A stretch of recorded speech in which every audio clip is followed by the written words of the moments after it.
Most millionaires are awake right now. You're not. That's the gap. That single fact separates the wealthy from everyone else more than talent, more than luck, more than connections. While you dream, they build. While you negotiate with your alarm clock, they negotiate deals that change their lives. What if your entire financial future hinges on 1 hour? Not your education. Not your starting salary. Not who your parents were. 1 hour. The hour before anyone else wakes up. A billionaire once revealed his morning secret in an interview that almost nobody watched. It takes 11 minutes. Just 11 minutes every single morning. He credits those 11 minutes for everything. His first company. His second fortune. His ability to see opportunities that others miss completely. When asked what advice he would give his younger self, he didn't mention investing strategies or business tactics. He said simply, "Win your morning, win your life. Why do broke people hit snooze? Why do the wealthy spring awake before dawn with energy and purpose?" The answer isn't discipline. That's what they want you to believe so you'll feel bad about yourself when you fail. The answer is something far more profound and far more learnable. There's a neurological switch in your brain. Millionaires flip it daily. Most people never learn it exists.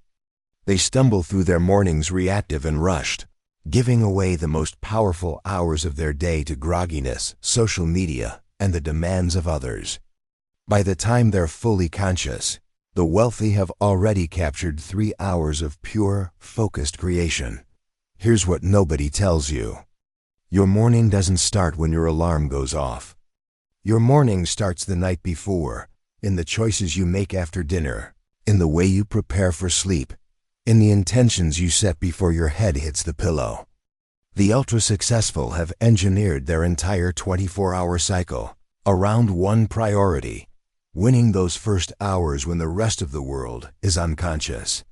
They know something that research has confirmed again and again. The decisions you make before 7 in the morning have more impact on your wealth than the decisions you make the rest of the day combined. Your willpower is full. Your mind is clear. Your creativity is at its peak. And almost nobody is trying to take that time from you.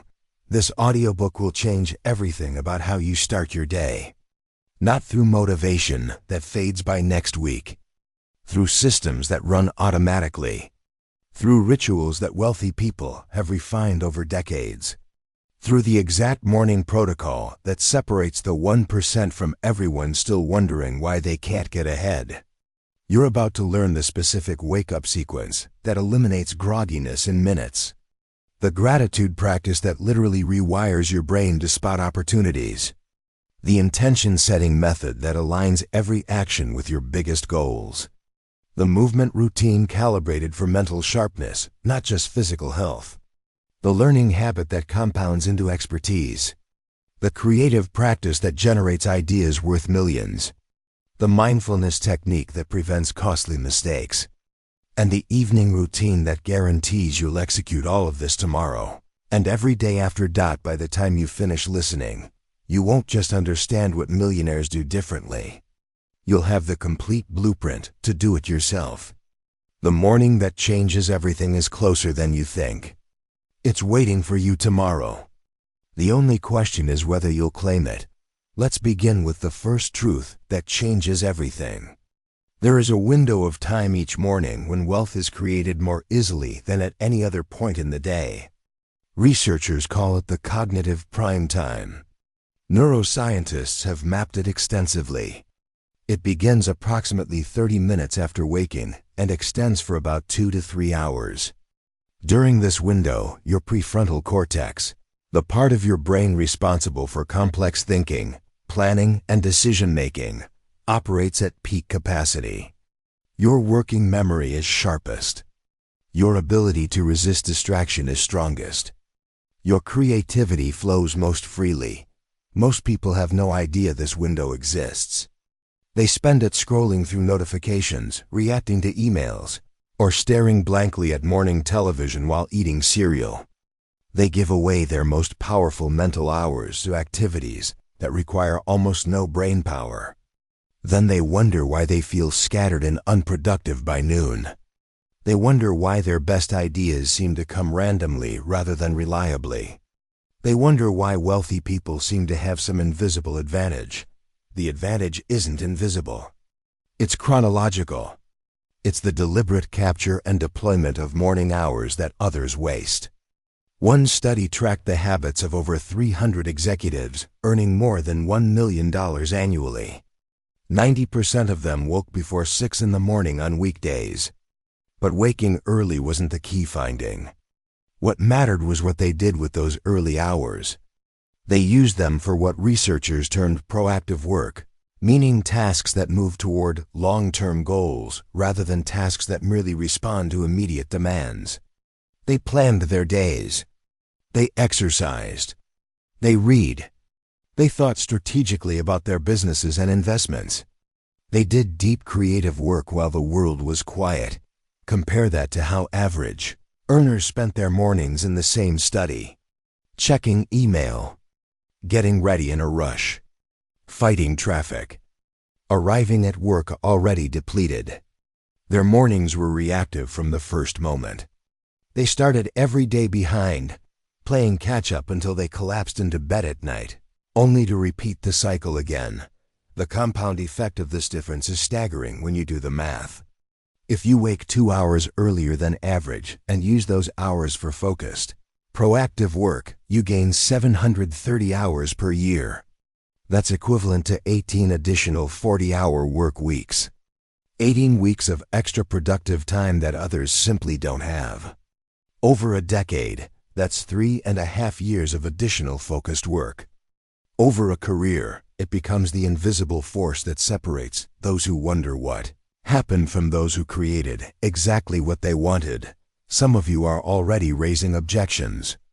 You're thinking that you're a night owl, that your brain doesn't work in the morning, that you've tried waking early before and it didn't stick. Let's address this directly because these beliefs might be the primary thing standing between you and the wealth you want to create. Sleep researchers have studied chronotypes extensively. Yes, there are genetic differences in when people naturally feel alert. But here's what the research actually shows. Only about 15% of people are genuine extreme chronotypes whose biology makes early rising genuinely problematic. The other 85% have conditioned themselves into their current sleep patterns through years of habit. Those habits can be changed. More importantly, even moderate night owls can shift their rhythm by about 2 hours with consistent practice. That means if you currently wake at 7:30, you can train yourself to wake at 5:30 and feel genuinely alert. The process takes about 2 to 3 weeks of consistent effort. After that, your body adapts. Your melatonin release shifts. Your cortisol spike moves earlier. What once felt impossible becomes automatic. The research is clear. Most people who claim they can't wake early simply haven't committed to the transition period required to change their biology. There's also a harder truth here that I want to share with you honestly. Your current morning habits are producing your current results. If you want different results, you need different habits. The wealthy didn't become wealthy by indulging every preference and protecting every comfort. They became wealthy by identifying what works and doing it regardless of initial discomfort. Waking early was uncomfortable for most of them too at first. They did it anyway. And eventually, it stopped being uncomfortable. Eventually, they couldn't imagine starting their day any other way. Think about this question honestly. What are you currently doing with your early morning hours that's more valuable than building wealth and transforming your life? Sleeping through opportunity. That's what most people choose without realizing they're choosing anything at all. The evening before your morning matters more than you've been told. This is where most people who try to become early risers fail. They focus entirely on the morning while ignoring the night before. Then they stay up too late, get insufficient sleep, and find waking early genuinely painful. They conclude that early rising isn't for them, rather than recognizing that they've sabotaged themselves before the day even began. The ultra-successful approach sleep with the same intentionality they bring to their businesses. They have what I call a shutdown ritual, a consistent sequence of actions that prepares their mind and body for rest. This ritual signals to their nervous system that the day is complete, that it's time to transition from alertness to recovery. Without such a ritual, the brain stays in semi-active mode, processing the day's events, worrying about tomorrow, never fully surrendering to the deep sleep that produces morning energy. A typical shutdown ritual might look like this. At a set time each evening, usually about 3 hours before the target sleep time, you stop working. Not just physically stop, mentally stop. You write down any unfinished tasks or concerns on a piece of paper, externalizing them so your brain doesn't have to hold them. You review your calendar for tomorrow, so there are no surprises waiting when you wake. You prepare your environment, clothes laid out, coffee maker ready, workout gear visible, phone. Then comes the final step that most people skip entirely, setting tomorrow's intention before you fall asleep. As you lie in bed, you clearly state or visualize how you want to feel when you wake up. You see yourself rising with energy. You imagine yourself executing your morning ritual with ease. You feel the satisfaction of having captured those powerful early hours. This isn't mystical thinking. It's priming your subconscious mind to support your conscious goals. Studies show that people who visualize successful task completion before sleep are significantly more likely to follow through the next day. Now let's talk about the moment your alarm sounds. This is where most attempts at morning transformation die. The warmth of the bed, the heaviness in your limbs, the voice in your head constructing elaborate rationalizations for why today is different, why 5 more minutes won't matter, why you'll definitely start tomorrow. This is the battle, and it lasts about 90 seconds. 90 seconds. That's how long the acute discomfort of waking typically persists before your brain adjusts and alertness begins. 90 seconds of genuine challenge, followed by hours of opportunity. The wealthy have learned to win those 90 seconds every single time. Here's how they do it. First, the alarm placement. Your phone or alarm clock should never be within arm's reach of your bed. Place it across the room so that silencing it requires standing up. The physical act of rising is half the battle. Once you're vertical, momentum shifts in your favor. Second, the alarm sound matters more than you think. Harsh, jarring alarms spike your cortisol in an unpleasant way that leaves you feeling stressed rather than alert. Gradual, gentle sounds that increase in volume over 30 seconds produce a smoother transition that's easier to sustain. Some people do well with alarms that simulate sunrise, gradually increasing light in the room over 15 to 30 minutes before the audio alarm sounds. Third, and this is crucial, you must have a non-negotiable rule: feet on the floor before your brain starts negotiating. The moment you hear the alarm, you move. No checking the time. No evaluating how tired you feel. No mental debates. You've already made this decision the night before. The morning version of you simply executes. The thinking already happened. Now is the time for action. The first minute after standing should involve immediate sensory engagement to accelerate alertness. Turn on bright lights. Splash cold water on your face. Take 10 deep breaths. These actions tell your nervous system that it's time to wake up, and they work faster than any mental effort to feel alert. You can't think your way into alertness, but you can act your way there. Some people take this further with what's known as the cold exposure method. A brief cold shower, even just 30 seconds of cold water at the end of a regular shower, triggers a massive release of noradrenaline, the neurotransmitter associated with alertness, focus, and mood elevation. The effect is dramatic and immediate. People who adopt cold exposure consistently report that morning grogginess becomes essentially non-existent. The shock to the system is uncomfortable. Genuinely uncomfortable, but it's over quickly. And the hours of heightened alertness that follow make it worthwhile. The first 30 minutes of your morning should be completely phone-free. This is perhaps the most important boundary you can establish. The moment you check your phone, you surrender control of your attention. Notifications pull your mind in a dozen directions. Emails introduce other people's priorities. Social media triggers comparison and emotional reactions that cloud your thinking. In seconds, you've gone from a clear, focused mind ready to build your future to a reactive, scattered mind responding to whatever the world throws at you. Wealthy people protect this window fiercely. They understand that their morning attention is their most valuable asset, and they refuse to hand it over to anyone who happens to send a message. Their phones stay on airplane mode or in another room until their morning ritual is complete. Only then do they engage with the outside world, from a position of centered strength rather than reactive. Let me tell you about a man named Marcus who discovered these principles at age 42. Marcus had spent 20 years in middle management, always tired, always behind, always wondering why people with less apparent talent seemed to zoom past him. He woke up every morning at the last possible moment, hit snooze twice, rushed through a shower, grabbed coffee on the way to work, and arrived at his desk already feeling like the day was getting away from him. His evenings were spent collapsed on the couch, watching television until he was too tired to stay awake, then lying in bed scrolling his phone until he passed out.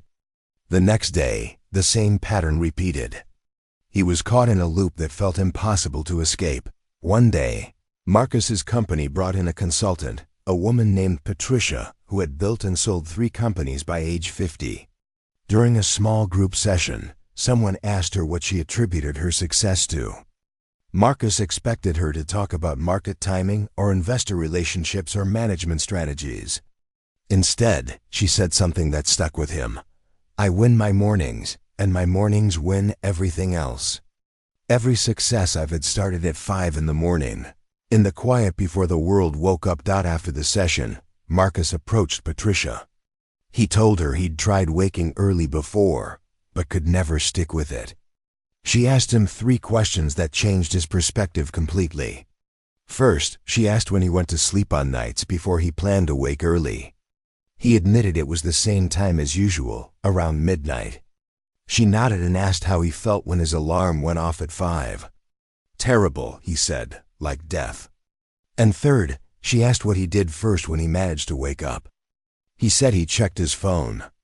She smiled and told him he wasn't failing at waking early. He was succeeding at sabotaging himself. Patricia explained the system she'd used for 30 years. She went to bed by 9:30 on nights before early mornings. She kept her phone in the kitchen, not the bedroom. She had her workout clothes laid out where she would trip over them. She knew exactly what she would do in the first hour because she decided the night before, not in the groggy morning. "Marcus," she said, "you're trying to rely on morning willpower that doesn't exist because you haven't set yourself up to succeed. You're fighting your biology instead of working with it." Marcus committed to trying her approach for 2 weeks. The first 3 days were hard. He was in bed by 9:30, which felt absurdly early. He woke up at 5, which felt absurdly painful. But by day 4, something shifted. He wasn't just awake. He was alert. By day 7, he realized he had accomplished more before 8 in the morning than he used to accomplish all day. By day 14, the idea of sleeping until 7 seemed like a waste of precious time. It wasn't discipline keeping him up early anymore. It was the results. Within 6 months of adopting his millionaire morning routine, Marcus received his first promotion in 5 years. Within a year, he had launched a side business that generated more income than his salary. Within 2 years, he had left corporate life entirely to run his own company. When people ask him what changed, he tells them the same thing Patricia told him. "I started winning my mornings." And everything else followed. This story illustrates something crucial about morning transformation. It's not about one heroic effort. It's about stacking conditions in your favor until success becomes inevitable. Sleep timing, environment preparation, phone boundaries, predetermined actions. Each element alone seems small. Combined, they create an unshakable foundation that makes early rising feel easy rather than hard. Now let's talk about what you actually do with those morning hours once you've claimed them. The activities matter as much as the timing. The millionaire morning isn't just about being awake. It's about being strategically active in ways that compound over time. Gratitude is where many successful people begin their morning practice, and the research on its effects is remarkable. Studies show that regular gratitude practice literally changes the structure of your brain, strengthening neural pathways associated with positive emotion and weakening pathways associated with anxiety and stress. But the wealth connection goes deeper than emotional well-being. Grateful people see more opportunities. Their brains are tuned to notice what's working rather than fixating on what's not. This perceptual shift translates directly into better decision-making, stronger relationships, and an enhanced ability to recognize and act on possibilities that others miss entirely. The practice itself is simple, but must be done with genuine feeling, rather than mechanical going through the motions. Each morning, identify 3 things you're grateful for. But here's the key that separates effective gratitude practice from useless routine. You need to actually feel the gratitude, not just think it. You need to pause on each item and let the appreciation arise in your body. You need to notice the warmth in your chest, the softening of your face, the genuine sense of blessing. This emotional engagement is what triggers the neurological changes. Just writing a list without feeling anything accomplishes little. Some people structure their gratitude around 3 time frames. 1 thing from the past you're grateful for, 1 thing in the present moment, and 1 thing you're anticipating in the future. This approach ensures you're training your brain to find good across your entire experience of time. Others focus their gratitude. For example, rather than saying that you hope to have a productive day, you would say that you had a deeply focused, productive day where you completed your 3 most important tasks with energy and clarity. Rather than saying that you will try not to get stressed, you would say that you moved through challenges today with calm and confidence. The present or past tense language matters because it shifts your self-concept. You're not aspiring to be someone. You're declaring who you are. Your subconscious mind then works to make your behavior consistent with that declaration. The most powerful intentions connect today's actions to your long-term vision. If your goal is to build a $1 million business, your daily intention might be something like, "Today, I took 1 action that moved me measurably closer to financial freedom." This creates a through line from the mundane activities of a single day to the life-changing outcomes you're pursuing. It prevents the drift that happens when days feel disconnected from dreams. Writing your intention down, rather than just thinking it, significantly increases follow-through. There's something about the physical act of writing that makes commitments more concrete, more real, more binding. Keep a dedicated intention journal and write in it every morning. At day's end, return to what you wrote and honestly assess. Did you embody this intention? Did you accomplish what you declared? This feedback loop accelerates your ability to translate intention into reality. Here's a question worth sitting with. What is the single most important thing you could accomplish today that would move your life forward? Not the 20 things clamoring for your attention, the 1 thing. If you identified that 1 thing every morning and protected time for it before other demands invaded, how would your life be different in a year? The Millionaire Mind Priming Method goes beyond simple intention setting into active mental programming. Your subconscious mind runs approximately 95% of your behavior on autopilot. It was programmed by past experiences, many of them in childhood before you had any say in the matter. Some of that programming supports your wealth building. Much of it likely doesn't. The morning hours, when your subconscious is most accessible, provide a window for deliberate reprogramming. Affirmations are one tool for this, though they're often misunderstood and therefore ineffective. The common mistake is stating things so far from current reality that your conscious mind rejects them as nonsense. If you're broke and you say that you are a billionaire, some part of you responds with, "Yeah, right," and the affirmation creates conflict rather than change. The solution is to use what's called the bridge approach. Instead of stating "I am wealthy," you state "I am becoming wealthier every day." Instead of "I am successful," you state "I am building the skills and habits of success." The word becoming allows your conscious mind to accept the statement because it's true. You are becoming, while still directing your subconscious toward the destination. Effective affirmations are specific, emotional, and repeated consistently over time. Rather than vague statements like "I am good with money," you would say something like, "I love managing my money wisely, and my wealth grows easily because I make excellent financial decisions." Feel the emotion in the statement. See yourself acting in alignment with it.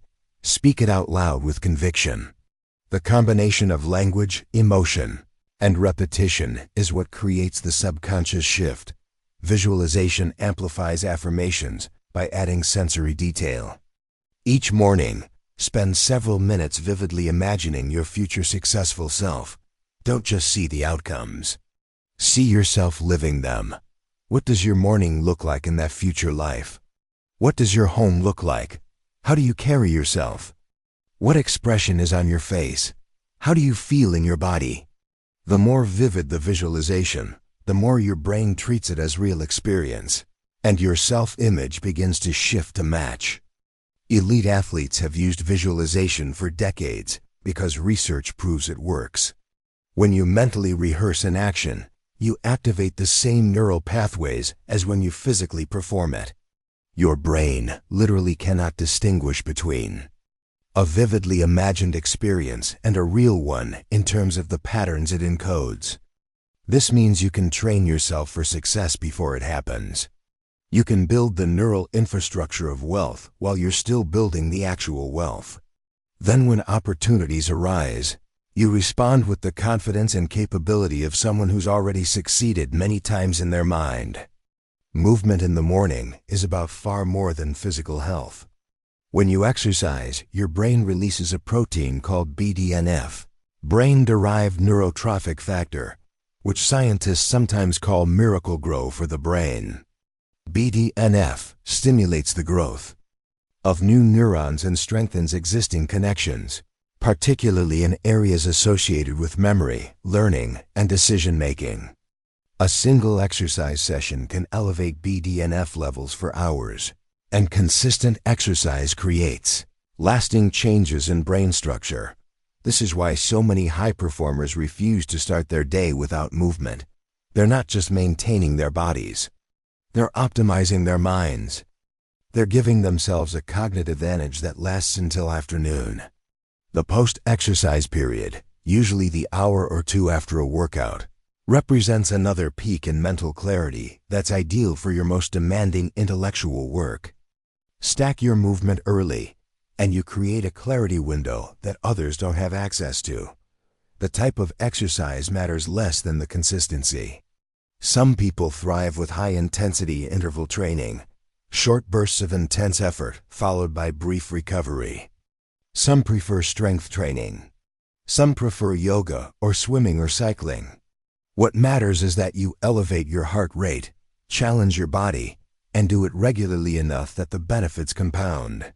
20 to 30 minutes is the minimum effective dose, though more can be better if your schedule allows. For those who dislike traditional exercise, walking offers remarkable benefits with minimal misery. A brisk morning walk of 30 to 45 minutes can provide most of the cognitive benefits of more intense exercise while also offering time for thinking, planning, or listening to educational content. Many successful people swear by what they call walking meetings with themselves, a morning walk during which they work through their biggest challenges, and generate their best ideas. Whatever form of movement you choose, do it before you check email, before you engage with the demands of others, before the world's priorities hijack your day. Your body and brain will reward you with energy, clarity, and resilience that last until evening. Let me share another story with you. A woman named Elena had always considered herself not a morning person. She worked as a software engineer, staying up late coding and dragging herself out of bed at the last possible moment. Her mornings were a blur of caffeine and stress. Her health was declining. Her career had plateaued. She'd been passed over for promotion twice and was beginning to wonder if she'd peaked. One evening, Elena attended a talk by a tech executive who had founded 4 successful startups. The executive was in his 60s, but looked 20 years younger, vibrant and sharp. Someone in the audience asked about his longevity and energy. His answers surprised everyone. "I've exercised every morning before dawn for 40 years, he said. "When I started, I was broke and nobody, now I'm neither. But the morning habit came first.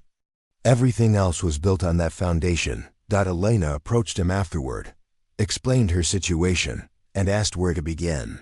He told her to start small.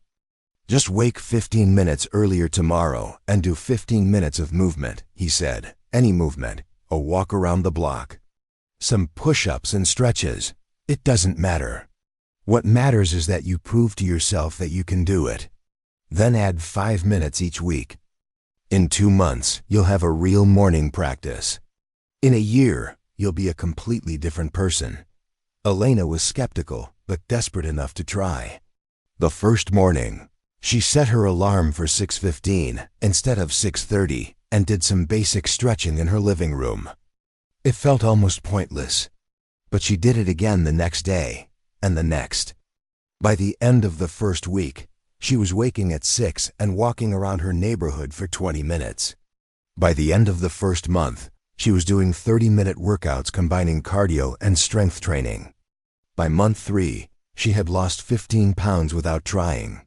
More importantly, she had gained something harder to measure: a sense of agency over her life, a feeling that she was in control rather than constantly reacting.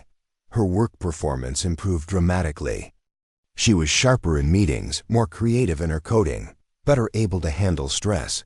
Her manager noticed. Within 6 months, she received the promotion she'd been denied twice before. Within a year, she'd been recruited to a senior position at a competitor company for double her previous salary. The morning movement practice didn't just change her body. It changed her brain, her confidence, her career trajectory, her entire sense of what was possible. Your body is the vehicle through which you create wealth. Neglect it, and you're trying to drive across the country with a failing engine. Invest in it each morning, and you give yourself the physical and mental capacity to go as far as your ambition will take you. The learning hour is another pillar of the Millionaire Morning. Warren Buffett, one of the wealthiest people in human history, famously spends 80% of his day reading. When asked about this habit, most people stop learning deliberately after they finish school.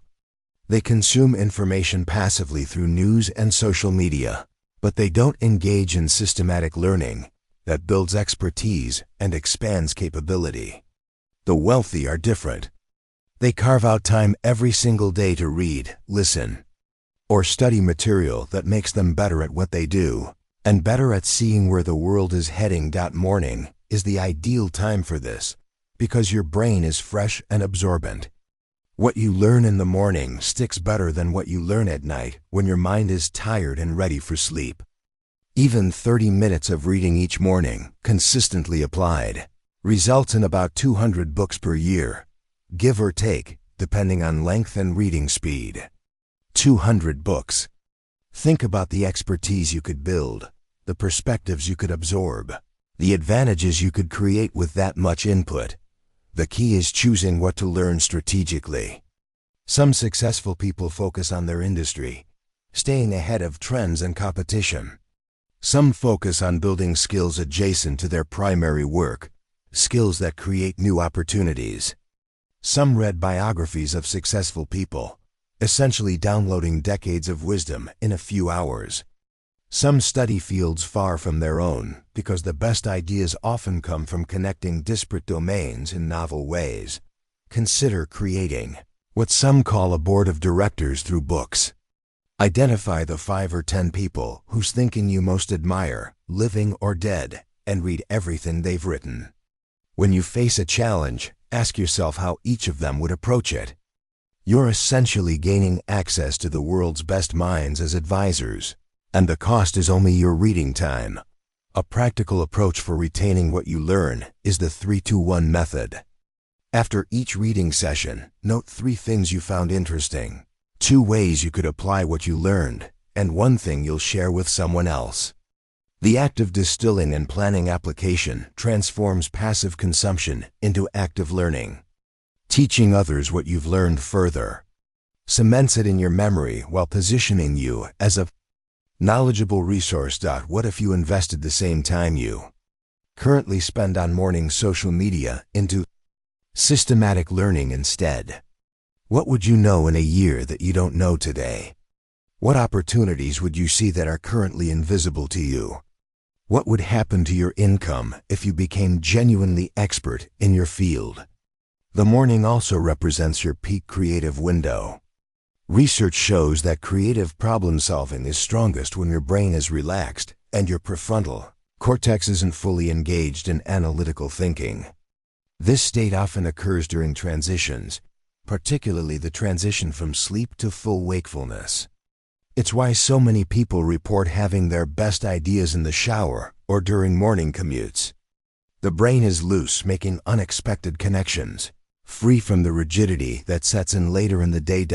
The Creative Capture Protocol is a system for harnessing this morning creativity reliably.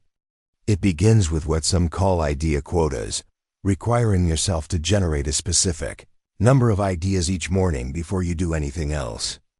James L. Tucker, the entrepreneur and author, made himself write down 10 ideas every single morning for years. Not good ideas necessarily, just ideas. Some days they were business ideas. Some days they were ideas for articles. Some days they were ideas for ways to improve his relationships. The point wasn't to have 10 brilliant insights.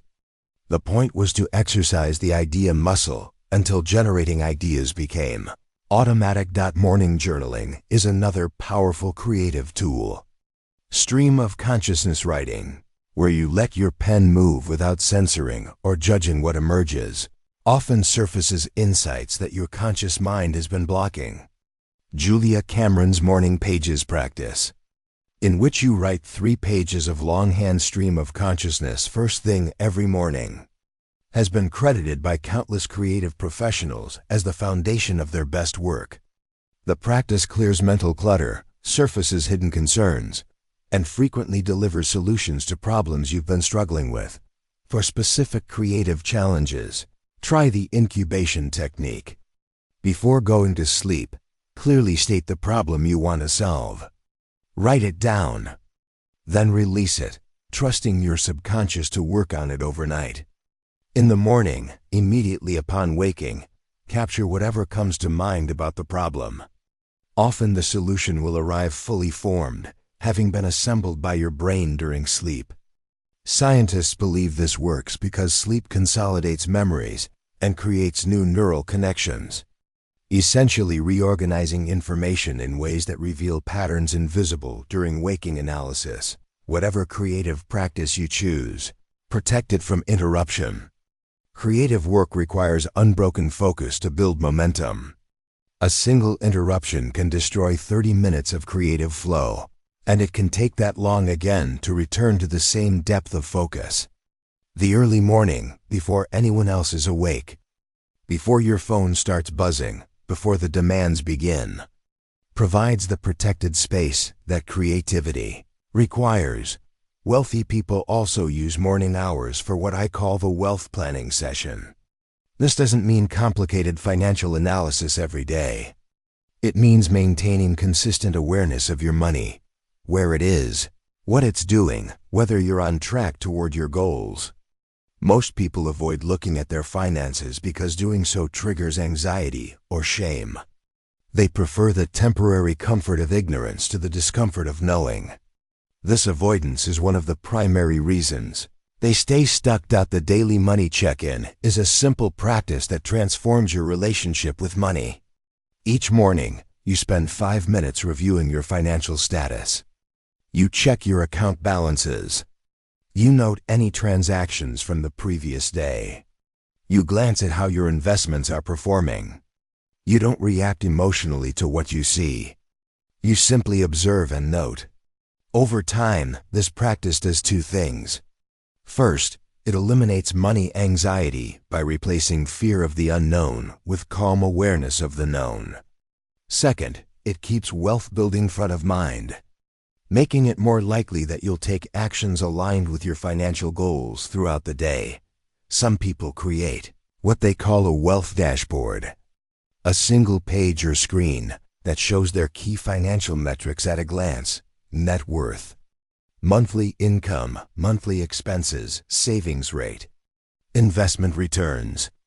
Reviewing this dashboard becomes the morning ritual, taking less than a minute once set up, but keeping the big picture constantly visible. What gets measured gets improved. What gets reviewed regularly gets improved faster. The morning is also an ideal time to capture money-making ideas. Your fresh, creative brain often sees opportunities that your tired evening brain misses. Keep an opportunity log, either in your journal or as a separate document, where you record any ideas for increasing income, reducing expenses, or building wealth more effectively. Most ideas won't be actionable, but some will. And a single good idea, captured and implemented, can be worth more than years of ordinary effort. Let's pause for a moment and bring all of this together through visualization. Close your eyes if you're able to safely, or simply soften your gaze. Take a deep breath in through your nose and let it out slowly through your mouth. Let your shoulders drop. Let your jaw relax. Let the tension drain from your body. Now imagine yourself waking up tomorrow morning. The alarm sounds, and instead of dread, you feel something else: anticipation. You know exactly what you're going to do. You've prepared the night before. Your feet hit the floor immediately, and you stand with energy. The grogginess that used to define your mornings is absent. You splash cold water on your face, and your eyes brighten. You drink a full glass of water. You move into your morning ritual with the smooth efficiency of someone who has done this 1,000 times. You feel your body awaken as you move through your exercise routine. Your heart pumps strongly. Your breath flows easily. Endorphins begin to course through your bloodstream. By the time you finish, you feel alive in a way that your previous mornings never delivered. You sit down with your journal and write 3 things you're grateful for, really feeling the appreciation in your chest. You write your intention for the day, a clear declaration of who you will be and what you will accomplish. You close your eyes and spend a few minutes visualizing your future. You see yourself successful, wealthy, fulfilled. You feel what it feels like to have achieved your biggest goals. You let that feeling settle into your bones, reprogramming your subconscious for success. Then you open a book and spend 30 minutes absorbing wisdom that will compound over time into expertise. You capture ideas that arise, knowing that your morning mind is your most creative mind. By the time others are just waking up, you have already exercised, primed your mind for success, learned something valuable, and set clear intentions for your day. You feel centered and clear. You feel in control. You feel like exactly the kind of person who creates wealth and lives an exceptional life. Because that is who you are becoming. That is who you are. Take another deep breath. Feel the truth of this vision settling into your awareness. This isn't fantasy. This is your tomorrow and the day after, and every day that follows. If you choose it, the relationships you cultivate also benefit from morning attention. Research consistently shows that the quality of your relationships is one of the strongest predictors of both happiness and financial success.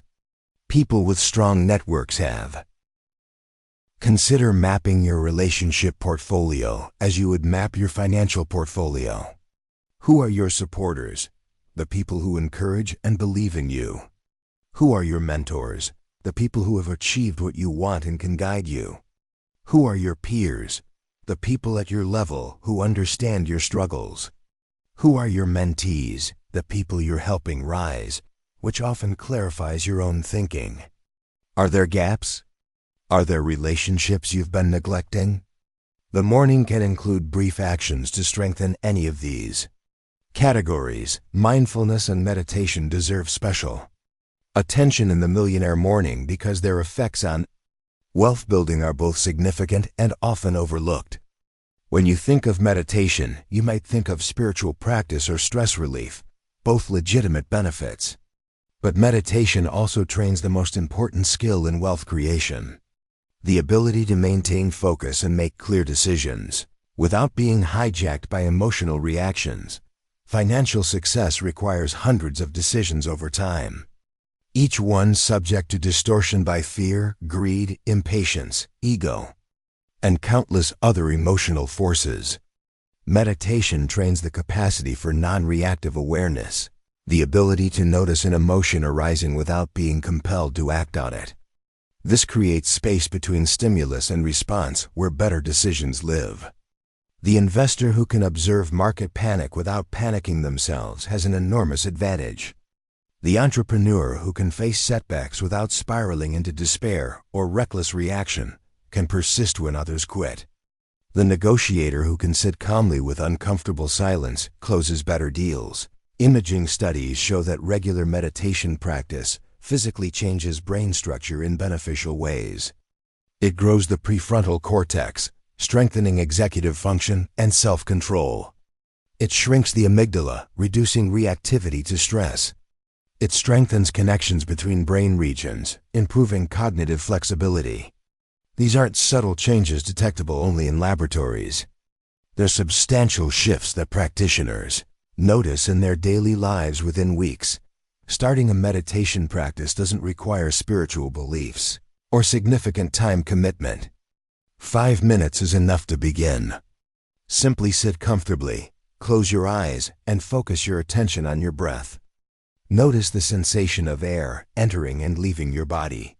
When your mind wanders, and it will wander constantly at first, gently return your attention to the breath. That's it. That moment of noticing that you've wandered and returning to focus is the actual practice. It's a mental rep, like a bicep curl for your attention muscles.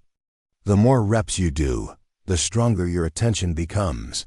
Some people prefer guided meditations, which are widely available through apps and online resources.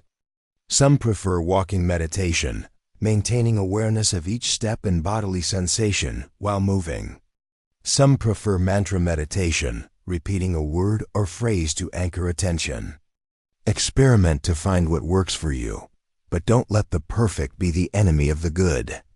Any form of consistent practice builds the mental strength that supports everything else. Ray Dalio, founder of the world's largest hedge fund, has been meditating for over 50 years. He credits it as the single most important factor in whatever success I've had.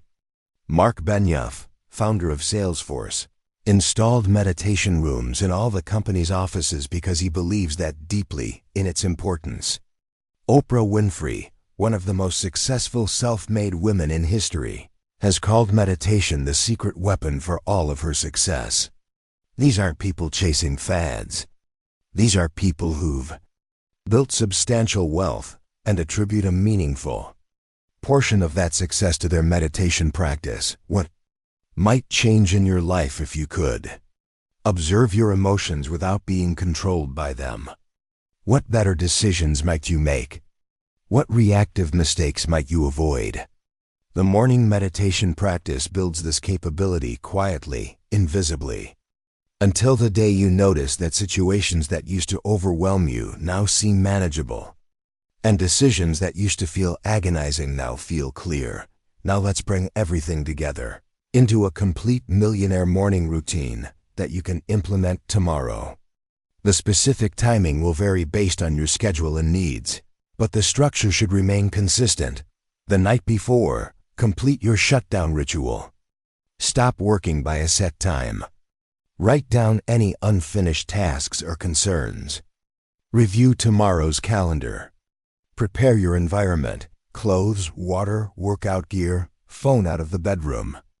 Dim lights and avoid screens in the final hour. As you lie in bed, set your intention for how you want to feel when you wake up and visualize yourself executing your morning routine with ease. Go to sleep early enough to get 7 to 8 hours before your target wake time. When your alarm sounds, stand up immediately. No negotiation. Feet on floor before your brain is fully awake. Splash cold water on your face. Drink a full glass of water. Keep your phone untouched. Move your body for 20 to 30 minutes. The specific form of exercise matters less than the consistency. Get your heart rate up. Feel your body awaken. Let the BDNF flow. After movement, sit down for your mental priming practice. Write 3 things you're grateful for, really feeling the appreciation. Write your intention for the day, who you will be and what you will accomplish. Read your affirmations with conviction. Spend 5 to 10 minutes visualizing your successful future in vivid sensory detail. Spend 30 to 60 minutes learning. Read a book, listen to an audiobook or podcast, or study material that builds your expertise. Take notes using the 3-2-1 method.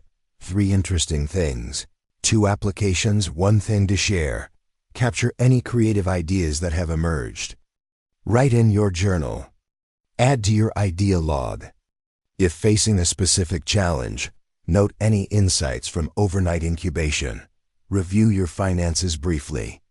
Check account balances. Note any transactions. Glance at investment performance. Update your wealth dashboard if you use one. Send 1 relationship building message to strengthen a connection in your network. Meditate for 5 to 20 minutes, whatever length you can sustain consistently. Train your attention and non-reactive awareness.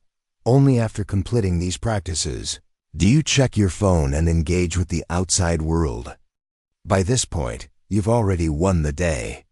Whatever demands await, you've invested in yourself first.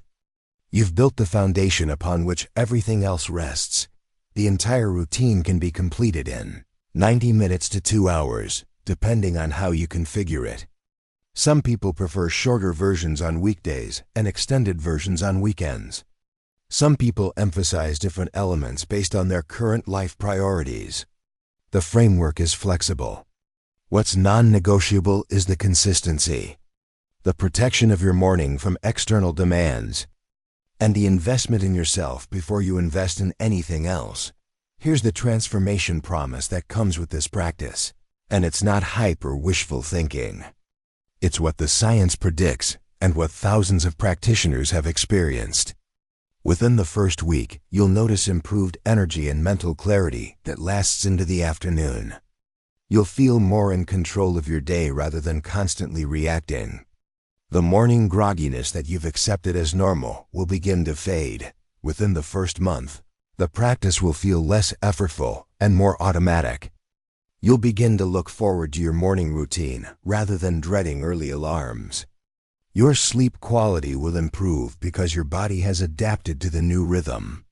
Others may start to notice that something is different about you, an energy, a presence, a groundedness that wasn't there before. Within 3 months, the compound effects will become visible. Your physical health will improve from consistent exercise.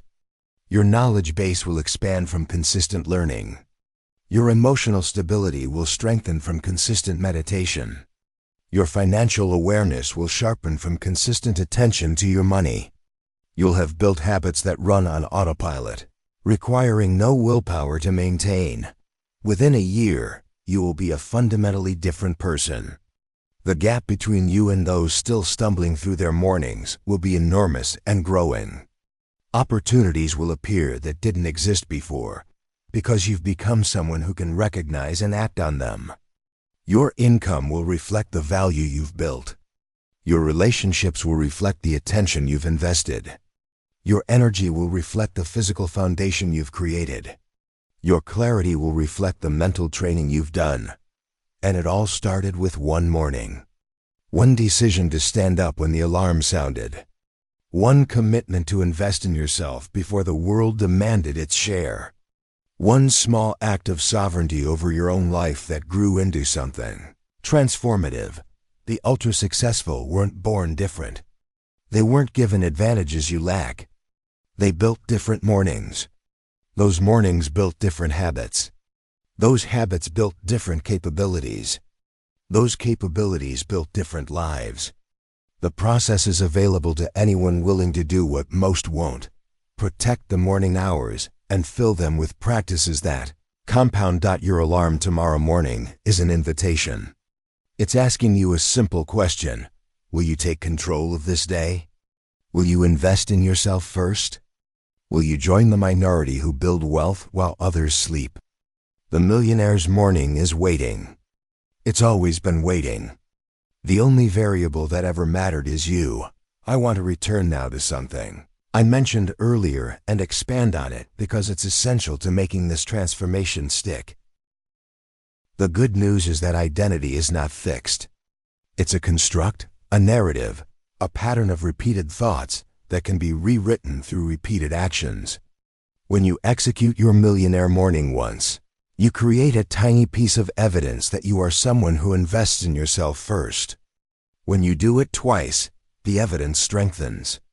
When you do it for a week, then a month, then a season, the evidence becomes overwhelming.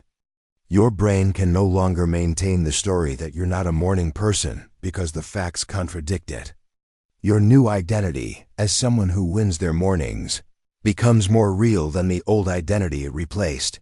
This is why consistency matters more than perfection. Missing one morning doesn't destroy your progress, but missing multiple mornings in a row tells your brain a story about who you really are. Protect your streak as much as you reasonably can. If circumstances truly prevent your full routine, do a compressed version, even just 5 minutes, to maintain continuity. The goal is to make morning investment part of your identity, as natural and non-negotiable as brushing your teeth. The identity shift creates a positive spiral. Once you see yourself as someone who rises early and invests in yourself, other success behaviors become easier. You naturally make choices aligned with that identity. You gravitate toward other high performers. You find excuses less compelling because they don't match who you know yourself to be. The morning routine isn't just changing your mornings. It's changing the fundamental operating system of your life. Consider these questions and sit with them honestly. Who do you believe you are? Is that identity moving you toward what you want or away from it? What would someone who has achieved your goals believe about themselves? What would it take to start believing that about yourself right now, before the external results arrive? The wealthy believe they deserve wealth before they have it. The successful believe they are capable before they've proven it. The morning routine is a daily practice of becoming your future self, acting as if you've already achieved what you're pursuing, until external reality catches up with internal transformation. Let me tell you one more story to illustrate how these principles play out in real life. There was a teacher named David who earned $42,000 a year and had accepted that teaching was noble but not financially rewarding. He had a comfortable life but harbored a secret dream of writing a book, maybe even becoming a recognized author. For years, the dream stayed secret. There was never time. The school day was exhausting. The evenings were consumed by grading, family obligations, and the collapse into television that passed for relaxation. David's wife bought him a book about morning routines as a gift, more hoping he'd become easier to live with in the mornings than expecting any major change. David read it skeptically, but decided to experiment for 30 days. If it didn't work, he'd at least have evidence to justify his skepticism. The first week was brutal. David felt like a zombie until noon. His students noticed he was cranky. His wife wondered if the experiment was backfiring. But David had committed to 30 days, and something in him refused to quit after only a week. By week 2, the zombie feeling was fading. By week 3, David noticed he was arriving at school with ideas already forming for his classes, plans already made, a sense of clarity he hadn't felt in years. Then something unexpected happened. On day 18, during the quiet of his morning writing time, David wrote 1,000 words of a book he'd been imagining for a decade. They weren't perfect words, but they existed, which was more than he'd accomplished in the previous 10 years. The next morning he wrote another 1,000. Within his 30-day experiment, he had 12,000 words of a manuscript, more progress than he'd ever made on any creative project. David kept going. The morning routine became non-negotiable. The book grew. 6 months later, he had a complete manuscript. A year later, he had a publishing deal. 2 years later, his book had sold enough copies to double his teaching salary and royalties. 3 years later, he'd written 3 more books and was earning more from writing than from teaching. He still taught because he loved it, but now it was a choice rather than a financial necessity. When people asked David how he'd become a successful author while working full-time as a teacher, he told them, "I found 2 hours that nobody else was using. I found them every morning. And I protected them like my life depended on it. Because in some ways my life, the life I actually wanted to live, did depend on it." David's story is not unique. It's the same pattern that appears again and again when people discover the power of the morning. Time that seemed impossible to find was there all along, hidden in the pre-dawn hours that most people surrender to sleep. Potential that seemed impossible to realize was there all along, hidden behind the reactive chaos of days that started behind and never caught up. A different life that seemed reserved for others was there all along, waiting for anyone willing to claim the morning and fill it with purpose. The practical details matter. So let's go through the week-by-week progression for building your millionaire morning from scratch. Trying to implement everything at once typically fails.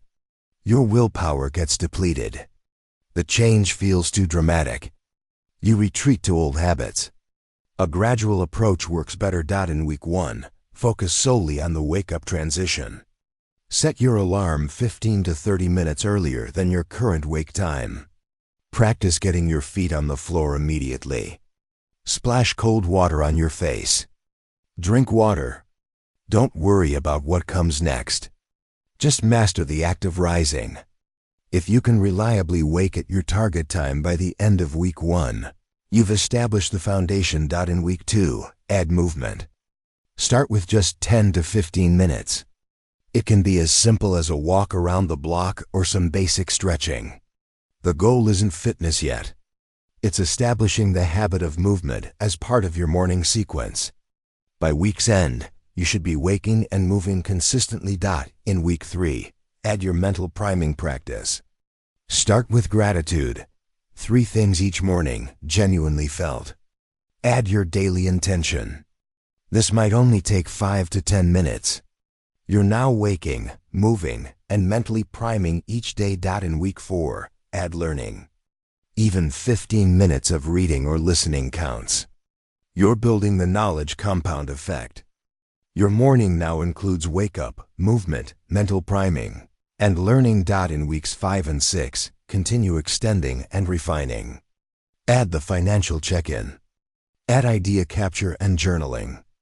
Add meditation, starting with just 5 minutes. Adjust the timing of each element to find your optimal flow. Troubleshoot any friction points. By week 7 and beyond, you're running a complete millionaire morning. Now the focus shifts to consistency and depth. Can you maintain the practice through travel, illness, disruption? Can you extend your meditation? Can you read more? Can you exercise harder? The foundation is set. Now you build on it. Throughout this process, track your progress and results. Keep a simple log of whether you completed your morning routine each day. Rate your energy and productivity on a scale of 1 to 10. Note any wins or insights that seem connected to your morning practice. This data will motivate you through difficult periods and help you optimize over time. The obstacles you'll face are predictable, so let's address them directly. You'll face the obstacle of feeling too tired. This usually means you're not going to bed early enough. The morning doesn't give you extra time if you're stealing it from sleep. Shift your bedtime earlier, and the exhaustion will resolve. You'll face the obstacle of missing days. You'll get sick, travel, or have emergencies that disrupt your routine. This is normal. Don't let one missed day become a week. Get back to your routine as quickly as possible. If you can't do the full routine, do a compressed version. Maintain continuity. You'll face the obstacle of losing motivation. The initial excitement of transformation will fade, and you'll question whether the effort is worth it.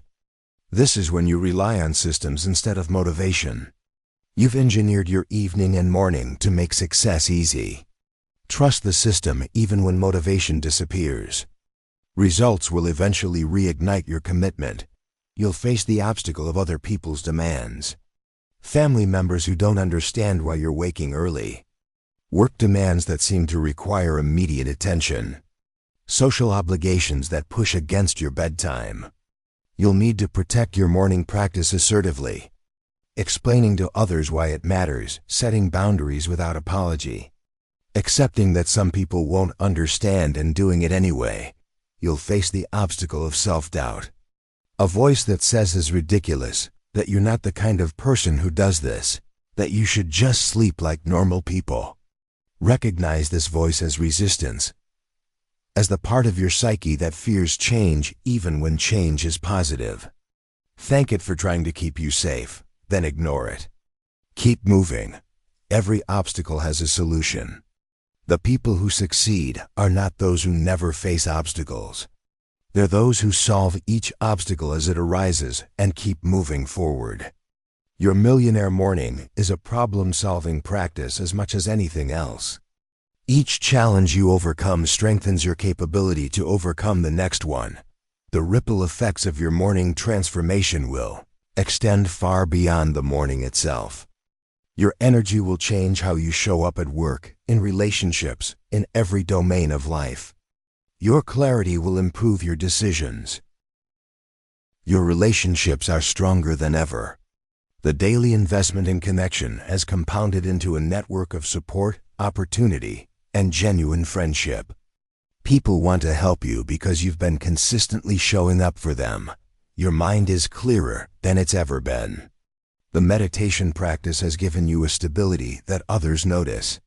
Stress that used to overwhelm you now seems manageable. Decisions that used to agonize you now come with surprising ease, and all of this grew from one choice, repeated daily, to protect the morning hours and fill them with practices that compound over time. That choice, which seemed small on any given day, has summed into a transformation that touches every area of your life. This future is not guaranteed. Nothing is guaranteed. But it is available. It is possible. And the path to it begins tomorrow morning, when your alarm sounds and you face the choice that shapes everything. I believe you will choose wisely. I believe you will rise. I believe you will claim the morning that's waiting for you. And I believe that 1 year from now, you'll look back at this moment as the beginning of everything. The Millionaire's Morning starts now. Go claim it. Let me leave you with a few final thoughts to carry with you as you begin this journey. The morning hours are not just time to fill with productive activities. They are a statement about who you are and what you value. When you protect your morning and invest it in yourself, you are telling the universe that you matter, that your growth matters, that your dreams deserve dedicated time and attention. This is not selfish. It is essential. You cannot give to others from an empty cup. You cannot build wealth from a depleted foundation. You cannot lead anyone to heights you haven't climbed yourself. The wealthy understand that self-investment is the seed from which all other success grows. They give themselves the first hours of the day not because they're greedy for time, but because they know those hours will multiply into benefits for everyone around them. Their energy lifts their families. Their clarity serves their teams. Their creativity benefits their customers. Their wealth enables their generosity. The morning practice is the root system that feeds the entire tree. So as you begin, release any guilt about taking this time for yourself. Release any belief that productive mornings are only for a certain type of person. Release any doubt that you can sustain this change. Those beliefs no longer serve you. They belong to the old identity that got you here but cannot take you where you want to go. Your new identity is waiting to be born. Forged in the crucible of early mornings, strengthened by the daily discipline of showing up for yourself before showing up for anyone else. That identity already exists in potential. Your only job is to call it forth through consistent action. Tomorrow morning, when you open your eyes, remember that you are not the same person who started listening to this audiobook. You now possess knowledge that most people will never have.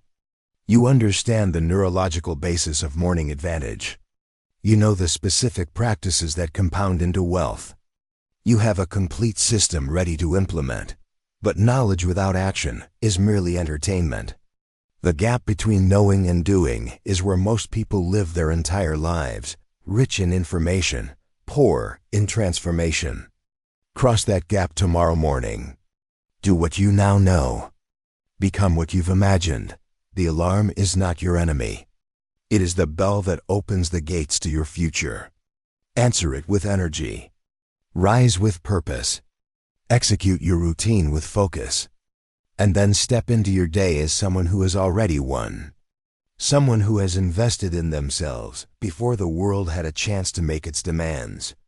Someone who is building wealth while others stumble unconscious through their most powerful hours. You are ready.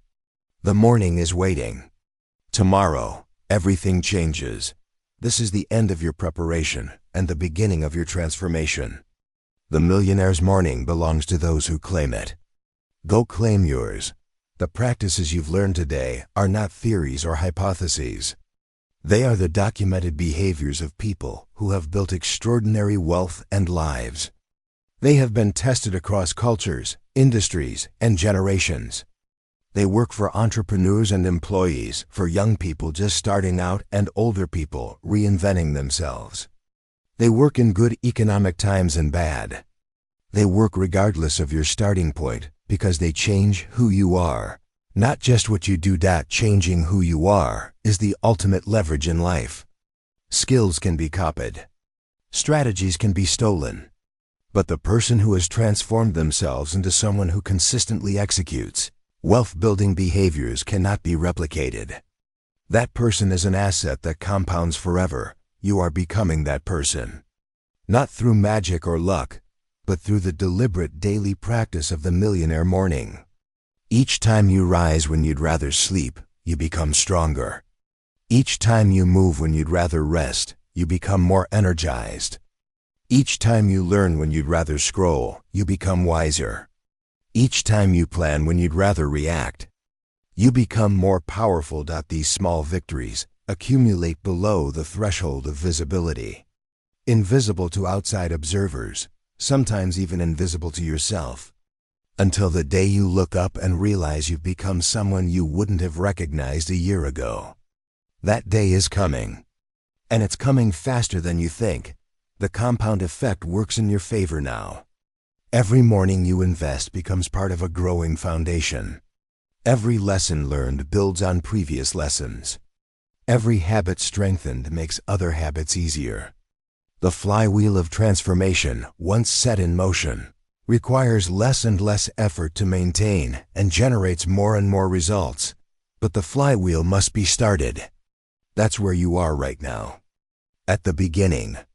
At the moment of initiation. The hardest push is the first one, getting the wheel moving from a dead stop. But I promise you this, if you will push through the first weeks, if you will persist past the initial discomfort, If you will trust the process even when results are not yet visible, the wheel will begin to turn. And once it turns, it will not stop. You have everything you need. The knowledge is in your mind. The roadmap is clear. The only question remaining is whether you will act on what you know. I believe you will. I believe you're different from the majority who consume information without implementing it. I believe something in you is ready for this change, or you wouldn't have spent these hours listening to this audiobook. That readiness is itself a sign. It means the transformation has already begun in your unconscious mind, preparing the soil for new growth. Water that soil tomorrow morning. Rise when the alarm sounds. Execute your routine. Take the first step on a journey that will change everything. The Millionaire's morning is no longer a concept you're learning about. It's a practice you're beginning. It's a lifestyle you're adopting. It's an identity you're assuming. Welcome to your new life. It starts when you open your eyes tomorrow. Now close your eyes tonight with the peaceful certainty that tomorrow marks a new beginning. Sleep deeply, knowing that your preparation is complete. Let your subconscious work overnight, integrating everything you've learned, preparing you to wake with purpose and energy. Tomorrow, when the alarm sounds, smile. The invitation has arrived.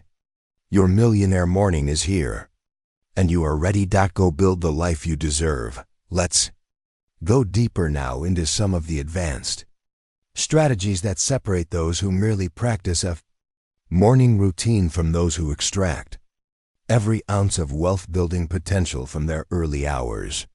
These are the refinements that come after the foundation is established. The optimizations that turn a good morning practice into an extraordinary one. The concept of energy management deserves more attention than it typically receives. Most people think about time management, scheduling their hours and minutes efficiently. But time without energy is worthless. An hour of unfocused, depleted work produces less than 15 minutes of concentrated, energized effort. The Millionaire morning is designed not just to fill time with productive activities, but to generate and deploy energy strategically throughout the day. Think of your energy like a battery that charges and depletes in predictable patterns. Sleep is your primary charging mechanism, which is why protecting sleep quality is non-negotiable. But the morning activities themselves either drain or boost that charge. Exercise, despite requiring energy expenditure, paradoxically increases your available energy for hours afterward. Mental priming with gratitude and visualization elevates mood and motivation, adding to your reserves. Learning something valuable creates excitement and engagement that further adds to the charge. By the time you finish your morning routine, your energy battery should be at maximum capacity, ready to power through demanding work that would exhaust someone who started their day depleted. Contrast this with the typical morning that most people experience. They wake already in energy debt from insufficient or poor quality sleep. They check their phones immediately, which triggers stress hormones as they absorb news, demands, and social comparison. They skip breakfast or eat something that spikes blood sugar and sets up an energy crash by mid-morning. They rush to work in traffic, arriving stressed and scattered. Their energy battery never gets fully charged, and they spend the entire day in deficit, relying on caffeine and willpower to push through. By evening, they're exhausted, unable to exercise or engage in personal development, and they collapse into low quality. One powerful framework is the concept of just-in-time learning. Rather than reading broadly about whatever interests you in the moment, identify the specific skill or knowledge that would create the biggest improvement in your current situation. Then focus your learning exclusively on that topic until you've achieved practical competency. If you're trying to improve your sales skills, read every great book on selling. If you're trying to understand investing, immerse yourself in investment education. Depth beats breadth when you're trying to create real capability. Another advanced practice is what some call the Feynman technique, named after the physicist Richard Feynman. After learning something, Try to explain it in simple language as if teaching someone with no background in the subject. This process reveals gaps in your understanding that you might not have noticed. Where you can't explain simply, you haven't truly learned. Go back and study until you can explain it to a child. This deep processing creates knowledge that actually sticks and can be applied, rather than information that passes through your mind without taking root. Consider creating what I call a learning roadmap for the next year of your morning education.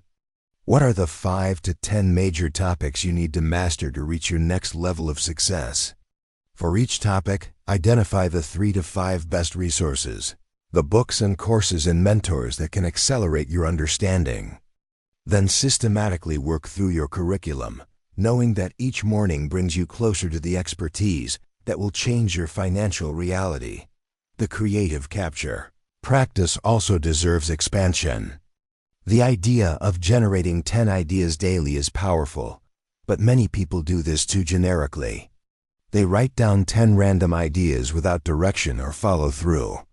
The Millionaire approach is more strategic. First, keep themed idea days.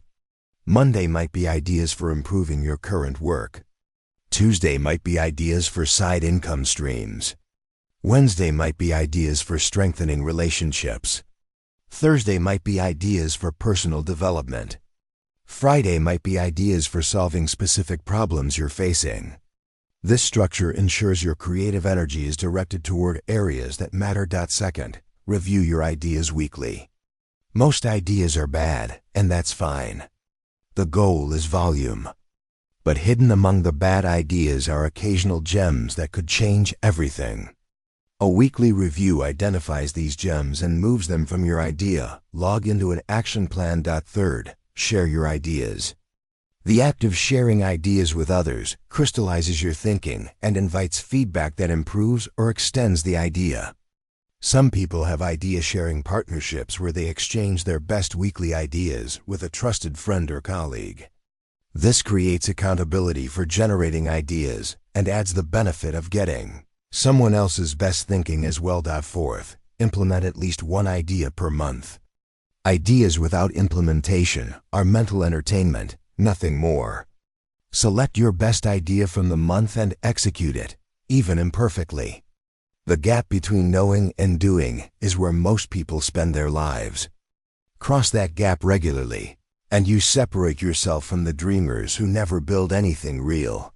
The relationship investment component of your morning can also go deeper than a simple message of appreciation. Consider the practice of relationship mapping, a deliberate analysis of your network that identifies where to invest your attention. Draw a diagram with yourself at the center and 3 concentric circles around you. The innermost circle contains your closest relationships: family, best friends, key business partners. These relationships require consistent maintenance and should receive priority attention.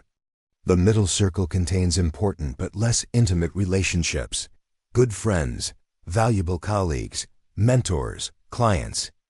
These relationships need regular touchpoints to stay warm. The outer circle contains acquaintances and weak ties, people you know but don't interact with frequently. Research shows that weak ties often provide the most valuable opportunities because they connect you to networks and information outside your immediate circle. Your close friends know mostly the same people and information you do. Your weak ties are bridges to entirely different worlds. The morning message practice can deliberately cultivate these weak ties, preventing valuable connections from fading into irrelevance. Periodically review your relationship map and ask strategic questions. Are there people in your network who could help you achieve your current goals? Have you been investing in those relationships? Are there gaps, types of relationships you need but don't have? Mentors in your target industry? Peers who understand your challenges? Supporters who can provide emotional sustenance during difficult times?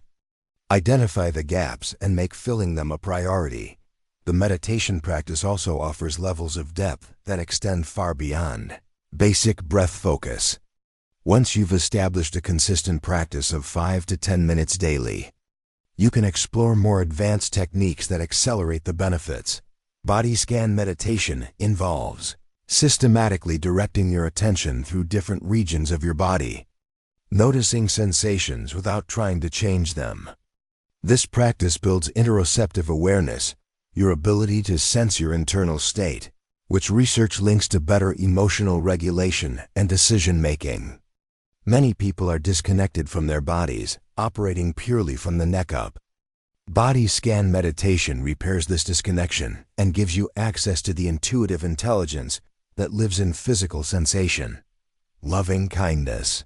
Meditation, sometimes called metta practice, involves deliberately generating feelings of warmth and goodwill toward yourself, then toward people you love, then toward acquaintances, then toward difficult people, then toward all beings everywhere.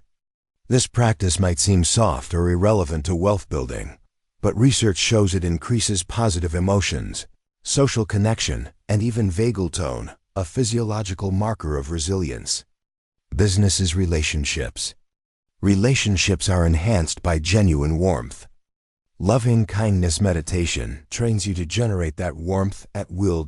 Open awareness meditation involves relaxing the focus on any particular object like the breath and simply resting in awareness itself, noticing whatever arises in consciousness without grasping at or pushing away any experience.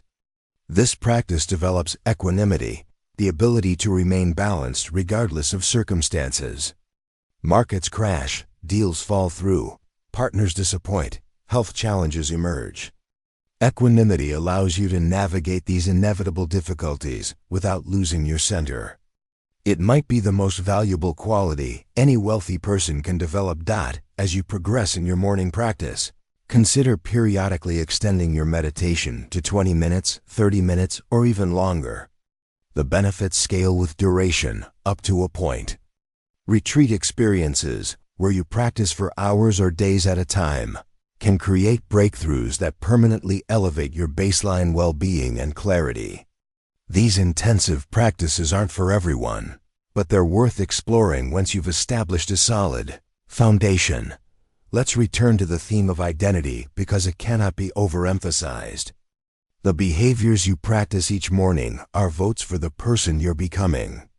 Each completed morning routine is a vote that you are someone who invests in themselves first. Each time you rise when you'd rather sleep is a vote for discipline over comfort. Each time you learn when you'd rather scroll is a vote for growth over stagnation. Each time you plan when you'd rather react is a vote for intentionality over chaos. Over time, these votes accumulate into a new identity. You don't just do the things successful people do. You become a successful person. And once your identity shifts, maintaining the behaviors requires almost no effort because you're simply being who you are. The willpower battles fade because there's no longer an internal conflict between who you are and what you're doing. This is why the morning routine must be protected against the voice that says you can skip today. That voice is advocating for your old identity, the identity that got you your current results. Every time you listen to it, you cast a vote for remaining who you've been. Every time you override it, you cast a vote for becoming who you want to be. Be careful about the exceptions you allow. The morning after a late night. The morning when you feel sick. The morning when something stressful happened the day before. The morning when you're traveling. Each exception, if granted too easily, becomes a precedent that weakens the practice. Successful people find ways to execute abbreviated versions of their routines under adverse conditions rather than abandoning the practice entirely. They know that maintaining continuity, even imperfectly, is more important than executing perfectly when conditions are ideal. Ask yourself this question and answer it honestly. Are you more committed to your growth or to your comfort? The morning routine will test this commitment daily. The answer you give through your actions will determine your results. The evening routine that sets up your morning deserves more detailed examination. Many people fail at morning transformation because their evenings undermine them. Let's walk through an optimized evening that makes morning success nearly inevitable. Begin your evening wind down about 3 hours before your target bedtime. If you want to be asleep by 10, start the transition at 7. This doesn't mean you stop everything and prepare for bed for 3 hours. It means you begin shifting the tenor of your activities from stimulating to calming. Avoid intense work, arguments, and stressful. Stop screen use 1 hour before bed, or use blue light filtering if you must use screens. The blue light emitted by phones, tablets, and computers is particularly effective at suppressing melatonin. Even with filtering, the content on screens is often stimulating in ways that make falling asleep harder. Social media, news, work email, these all activate your mind in directions incompatible with restful sleep. Develop a consistent pre-sleep ritual that signals to your brain that sleep is approaching. This might include a warm bath or shower, which raises your body temperature slightly so that when you cool down afterward, the temperature drop promotes sleepiness. It might include light stretching or gentle yoga. It might include reading a physical book, preferably fiction, or something not related to work. It might include journaling, particularly writing down any thoughts or worries that might otherwise circulate in your mind as you try to sleep. The worry dump is a particularly useful practice. Take a few minutes to write down everything that's on your mind. Tasks you're afraid of forgetting, problems you're trying to solve, concerns about the future. The act of externalizing these thoughts onto paper allows your brain to release them. They're captured somewhere safe. You don't have to hold them in mind. This simple practice can be the difference between lying awake with racing thoughts and falling asleep within minutes. Finally, as you lie in bed, use the last few moments of consciousness to set yourself up for the morning. Visualize yourself waking with energy and executing your routine with ease. Feel the satisfaction of having started your day with purpose. This visualization primes your subconscious mind to support your morning intentions. And many people find that they wake up naturally with more energy after practicing this technique consistently. The environment of your bedroom matters more than most people realize. Temperature should be cool, ideally between 60 and 67 degrees Fahrenheit for most people. Cooler temperatures promote better sleep because your body naturally drops its temperature during sleep, and a cool environment supports this process. Darkness should be as complete as possible. Even small amounts of light can interfere with melatonin production and sleep quality. Use blackout curtains if outside light is an issue. Cover or remove any LED lights from electronics. Some people use sleep masks to ensure complete darkness. Noise should be minimized or made consistent. If you live in a noisy environment, a white noise machine or fan can provide consistent background sound that masks disruptions. Some people use earplugs, though this takes adjustment. Your bed should be associated only with sleep and intimacy. Working in bed, watching television in bed, scrolling your phone in bed, these all train your brain to associate the bed with wakefulness. When you lie down to sleep, your brain doesn't know whether to activate for work and entertainment or deactivate for rest. Remove these confusing signals by keeping work and entertainment out of the bedroom entirely. If you implement these evening and environmental optimizations, you will almost certainly find that falling asleep becomes easier. Sleep quality improves, and waking up feels dramatically less difficult. Most people who struggle with mornings are actually struggling with evenings, undermining their sleep without realizing it, and then blaming their inability to wake on their chronotype or discipline. Fix the evening, and the morning fixes itself. Let's discuss the long game of morning practice. The view from years and decades out rather than days and weeks. The compound effect that applies to money also applies to habits. Small consistent actions, accumulated over time, produce results that seem disproportionate to the effort involved. Consider the math. If your morning practice makes you just 1% more effective per day, after 1 year you're nearly 37 times more effective than when you started. The actual effect is difficult to quantify so precisely, but the principle holds. Small daily improvements compound into transformational differences over time. The wealthy understand this intuitively. They don't expect immediate results from their morning investments. They play the long game, trusting that the seeds they plant each morning will grow into forests over years and decades. This long-term perspective allows them to stay consistent when results aren't yet visible. When the practice feels hard, when faster paths seem tempting, compare this to the average person's approach. They try something for a few weeks, don't see dramatic results, and conclude it doesn't work. They jump to the next tactic, the next trend, the next promise of quick transformation. They never stay with anything long enough for compound effects to manifest. They're always starting over, never building momentum, never experiencing the exponential growth that comes from sustained effort in one direction. Commit right now to a timeline longer than you're comfortable with. 1 year minimum. 3 years ideally.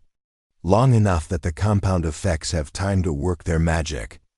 Long enough that your identity has time to shift completely. Long enough that you become a genuinely different person rather than the same person trying hard to behave differently. What would it mean for your life if you executed a millionaire morning for 1,000 consecutive days? You'd have exercised nearly 3,000 times. You'd have read hundreds of books. You'd have generated tens of thousands of ideas. You'd have strengthened your relationships through thousands of intentional contacts. You'd have meditated for hundreds of hours, literally reshaping the physical structure of your brain. You'd have reviewed your finances thousands of times, developing intuitive understanding of your money that most people never achieve. 1,000 days sounds like a long time, but it's less than 3 years. In 3 years, you could become someone unrecognizable from who you are today. Not through dramatic heroic effort, but through the steady accumulation of small morning investments that compound into something extraordinary. The future is coming regardless. 3 years from now, you'll be 3 years older. The only question is whether you'll also be transformed, or whether you'll arrive at that future essentially the same as you are today, wondering where the time went, regretting the opportunity cost of mornings surrendered to sleep and distraction. Choose transformation. Choose the millionaire morning. Choose to become the person your future requires. The alarm will sound tomorrow, and with it, your chance to cast another vote for the person you're becoming. Vote wisely. Vote consistently. And watch as your life transforms in ways you can barely imagine from where you stand today. The morning is waiting. Your future is waiting. Go claim them both. There's one more dimension of the millionaire morning that we haven't fully explored. And it might be the most important of all, the psychological dimension. The inner game that determines whether you'll actually implement what you've learned or let this audiobook become another piece of consumed content that changed nothing, let's be honest, about what happens after most people finish a book or audiobook about self-improvement. They feel inspired. They make mental commitments. They might even take action for a day or two. Then life intervenes, old patterns reassert themselves, and within a week, they're back to exactly where they started. The information passes through them without leaving a trace. The transformation they imagined never materializes. Why does this happen? It's not because the information is bad or the techniques don't work. It's because the psychological foundations necessary for sustained change weren't addressed. Knowledge alone doesn't produce change. Implementation produces change. And implementation depends on psychological factors that most personal development content ignores. The first psychological factor is what researchers call implementation intention. A specific plan for when, where, and how you will execute a new behavior. Vague intentions like "I'm going to start waking up early" produce dramatically worse results than specific intentions like "when my alarm sounds at 5:30 tomorrow morning, I will immediately stand up and walk to the bathroom." The specificity seems trivial, but it allows your brain to encode the behavior as a response to a clear cue, making execution much more automatic. As you finish this audiobook, create implementation intentions for your new morning routine. Be specific about exactly what you will do, exactly when you will do it, and exactly where you will do it. Write these intentions down. Read them aloud. Visualize yourself executing them. This upfront investment in planning dramatically increases the probability that you'll follow through. The second psychological factor is environment design. Your environment constantly shapes your behavior in ways you rarely notice. If your phone is next to your bed, you'll check it first thing in the morning because it's there. If your workout clothes are buried in a drawer, you're less likely to exercise because the friction is too high. If your bedroom has bright lights and a television, you'll struggle to sleep well because the environment isn't designed for sleep. The wealthy don't rely on willpower to execute their morning routines. They design their environments to make success the path of least resistance. They put their phones in other rooms. They lay out their workout clothes the night before. They prepare their journals and books in the spot where they'll use them. They remove obstacles and add cues that prompt the behaviors they want.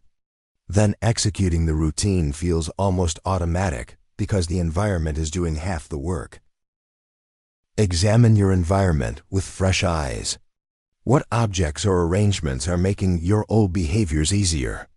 What changes could you make to support your new morning routine? Even small adjustments, like moving your alarm clock across the room or setting up a dedicated meditation corner, can have outsized effects on your consistency. The third psychological factor is social support. Humans are profoundly social creatures, and our behaviors are heavily influenced by the people around us. If everyone in your life sleeps until 8 and thinks waking early is crazy, you'll face constant implicit pressure to conform.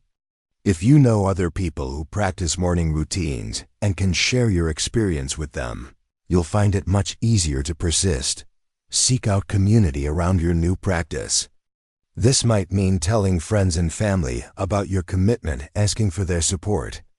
It might mean joining online communities of people who practice similar routines. It might mean finding an accountability partner who checks in with you regularly about your progress.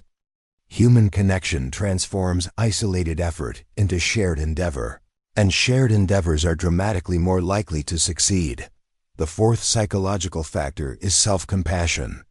This might seem counterintuitive, since discipline and high standards seem more relevant to achievement. But research consistently shows that self-compassion, treating yourself kindly when you fail rather than harshly criticizing yourself, actually increases resilience and long-term consistency. The harsh self-talk that many driven people use when they fail backfires badly. It creates a negative emotional association with the behavior you're trying to establish. It triggers shame spirals that undermine motivation.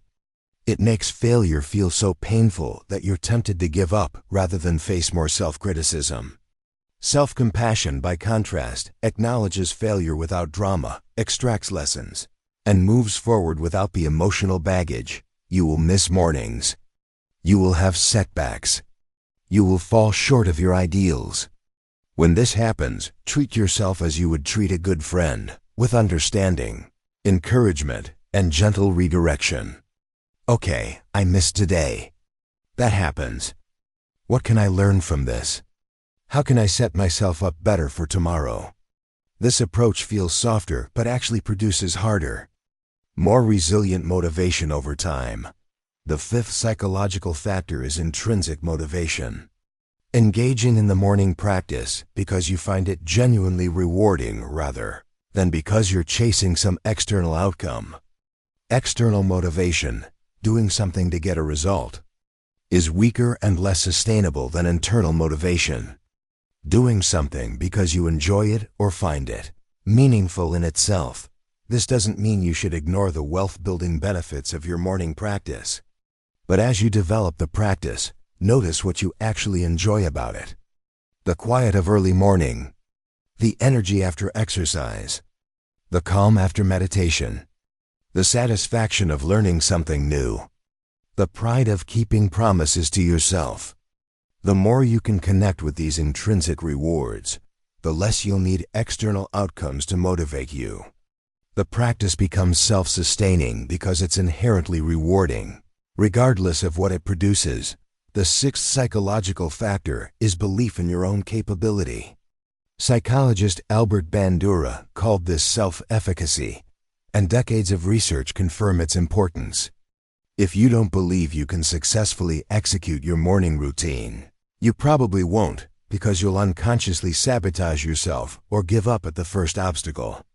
If you do believe you can do it, you'll persist through difficulties and find creative solutions to problems. Self-efficacy grows through experience, particularly mastery experiences, where you successfully execute the behavior you're trying to establish. This is why starting small is so important.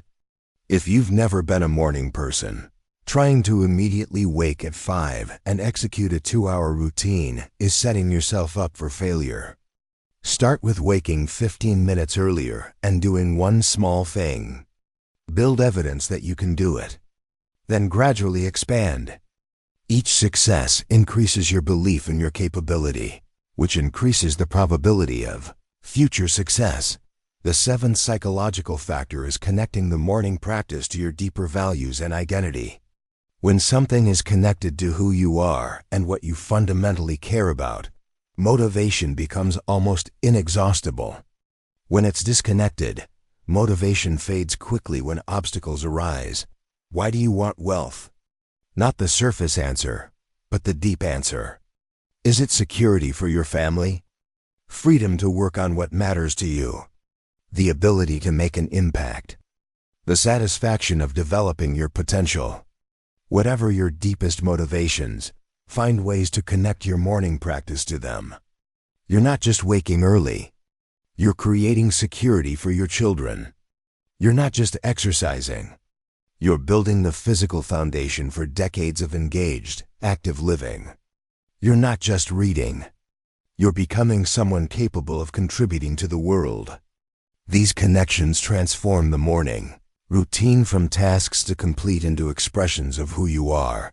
Let me give you one more story that brings these psychological principles together. There was a woman named Claudia who had tried to establish a morning routine at least a dozen times over 15 years. Each time she would start strong, execute for a few days or maybe a few weeks, and then gradually slip back into her old patterns of sleeping until the last minute and rushing through her mornings. She had concluded that she just wasn't disciplined enough, that morning routines were for other kinds of people, but Claudia kept feeling pulled toward the idea. She knew intellectually that her mornings were setting up her days for failure.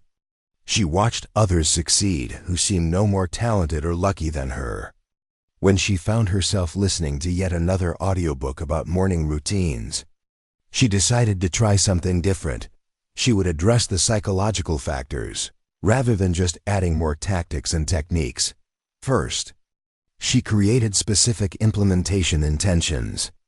She decided that when her alarm sounded at 6:15, she would immediately say out loud, "I am someone who rises with purpose." Then she would walk to the bathroom, splash cold water on her face, and drink a full glass of water she had placed there the night before. This specific sequence gave her brain something concrete to execute rather than vague motivation to work with. Second, she redesigned her environment. She moved her phone to charge in the kitchen so it wouldn't be the first thing she reached for. She laid out her yoga clothes next to her bed so she would literally trip over them when she stood up. She prepared her journal and a pen on the kitchen table where she would do her morning writing. She made executing her routine easier than not executing it. Third, she enlisted social support. She told her husband about her commitment and asked him to encourage her rather than let her sleep. She joined an online community of women pursuing similar goals, where she posted daily about her progress. She found an accountability partner, a woman in another city with the same goals, and they texted each other every morning to confirm they had risen. She was no longer trying alone. Fourth, she practiced self-compassion. When she missed a morning, she didn't spiral into self-criticism. She simply noted what had happened, looked for the lesson, and recommitted. She told herself, "Missing one morning doesn't make me a failure. It makes me human. Tomorrow I try again." The absence of harsh self-judgment made failure feel less catastrophic, which paradoxically made her less likely to fail. Fifth, she noticed and cultivated intrinsic rewards. She started to genuinely enjoy the quiet of early morning, the feeling of accomplishment, before the day's demands began. She looked forward to her journaling time as a conversation with herself. She appreciated the energy that came from morning yoga. The practice became something she wanted to do, not just something she felt she should do. Sixth, she built self-efficacy through small wins. She started with just waking earlier and doing 5 minutes of stretching. When that became consistent, she added the journaling, then the reading, then the meditation. Each small success proved to her that she was capable, which made the next expansion feel possible rather than daunting. Seventh, she connected the practice to her deepest values.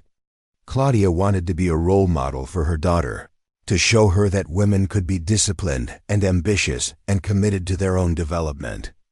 Every morning that she rose early, she was teaching her daughter something about what's possible.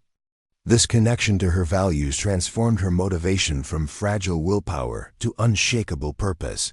The result? For the first time in 15 years, Claudia's morning routine stuck. Not perfectly, but consistently. She's now been practicing for 3 years without stopping. Her career has advanced. Her health has improved. Her relationship with her daughter has deepened. And she considers herself a morning person, an identity she would have laughed at a few years ago. Claudia's story illustrates that the tactics of morning routines aren't enough. You need to address the psychology, the inner game that determines whether you'll actually implement what you know. Consider each of the 7 factors we discussed and ask yourself, how am I addressing this? What could I do differently? As we approach the end of this journey together, I want to acknowledge something important. Listening to an audiobook is easy. Implementation is hard. The real work begins when you stop listening and start doing. Everything you've learned is. Your millionaire morning awaits. Claim it tomorrow. Claim it the day after. Keep claiming it until it becomes so much a part of who you are that you can't imagine living any other way. The ultra-successful figured this out. Now you have too. The gap between you and them just got smaller. Keep showing up every morning and watch that gap disappear entirely. This is your moment. This is your invitation. This is your future, calling you to rise. Go answer. Go build. Go become. The millionaire morning starts now. One last thought before you go. There's a concept in physics called escape velocity, the speed an object must reach to break free from gravitational pull and enter a new orbit. Below that velocity, the object falls back to where it started, no matter how much energy was expended. At or above that velocity, the object breaks free and achieves stable movement in a new trajectory. Your morning practice has an escape velocity too. There's a threshold of consistency and commitment below which you'll eventually fall back into old patterns. Above that threshold, your new identity solidifies. Your habits become automatic, and your new trajectory becomes self-sustaining. Most people never reach escape velocity because they give up too soon, or they practice inconsistently, never building enough momentum to break free. Your job over the coming weeks and months is to reach escape velocity. Push hard at the beginning. Prioritize consistency above almost everything else. Guard your morning routine fiercely against the forces that would pull you back. Create so much evidence of your new identity that your brain can no longer deny who you've become. This means treating the early phase of your morning transformation as a critical project, not a casual experiment. It means saying no to evening activities that would undermine your sleep, It means communicating clearly with the people in your life about why this matters and what you need from them. It means being willing to feel uncomfortable, to be tired some mornings, to push through when you'd rather quit. The escape velocity phase is intense, but it's temporary. Once you've broken free from the gravity of old habits, maintaining your new trajectory requires much less effort. How long does it take to reach escape velocity? Research on habit formation suggests that new habits become automatic somewhere between 60 and 250 days, depending on the complexity of the behavior and the individual. A reasonable target is 90 days of consistent practice as the minimum, with 6 months being a more comfortable margin for deep habits like a morning routine. During this period, track your consistency visibly. A simple calendar where you mark an X for each completed morning routine provides visual evidence of your progress and creates what some call the chain effect, where you become motivated to keep the chain going and not break your streak. Some people use apps for this tracking, while others prefer the tangible satisfaction of pen and paper. What matters is that you see your progress accumulating, building your confidence and commitment with each passing day. Also during this period, notice the changes. Pay attention to improvements in your energy, your mood, your productivity, your clarity of thinking. Document them. These observations serve as evidence that the practice is working, fuel for your motivation when enthusiasm naturally ebbs. Some people keep a weekly reflection practice where they review how the week went and what benefits they're noticing. This reflection consolidates the gains and keeps you connected to why you're doing this. And finally, during this period, resist the temptation to add too much too fast. The most common mistake in morning routine development is trying to do everything at once, then getting overwhelmed and quitting entirely. Start with the non-negotiable basics: consistent wake time, immediate rising, hydration, some form of movement, some form of mental priming. Get those locked in before adding more sophisticated elements like extended meditation, comprehensive learning curricula, or elaborate journaling practices. Build the foundation before you build the house. You have everything you need now. You understand the science of why mornings matter. You know the specific practices that wealthy people use to capture their morning advantage. You understand the evening and environmental factors that set mornings up for success. You've learned the psychological principles that determine whether implementation will stick. You've heard stories of others who've transformed their lives through morning practices. And you've been given a clear pathway to follow. The only thing remaining is action. Your action. Starting tomorrow. Starting with one decision to rise when the alarm sounds. To stand up before your brain starts negotiating. To execute the routine you've designed instead of surrendering to momentary comfort. That single decision, made repeatedly, is the entire game. Everything else is commentary. The Millionaire morning isn't complicated. It's simple. But simple doesn't mean easy. It means that the path is clear, even when walking it is hard. Walk it anyway. Walk it tomorrow. Walk it the day after that. Keep walking until you can't imagine stopping. Keep walking until you arrive at a life so different from where you started that you'll wonder how you ever lived any other way. The alarm will sound in a few hours. When it does, you have a choice to make. You know what the right choice is. You know who you want to become. You know what's at stake. Now go prove that you're serious. Go prove that this time is different. Go prove that you're ready to join the minority of people who build wealth while the world sleeps. Your millionaire morning awaits. Rise and claim it.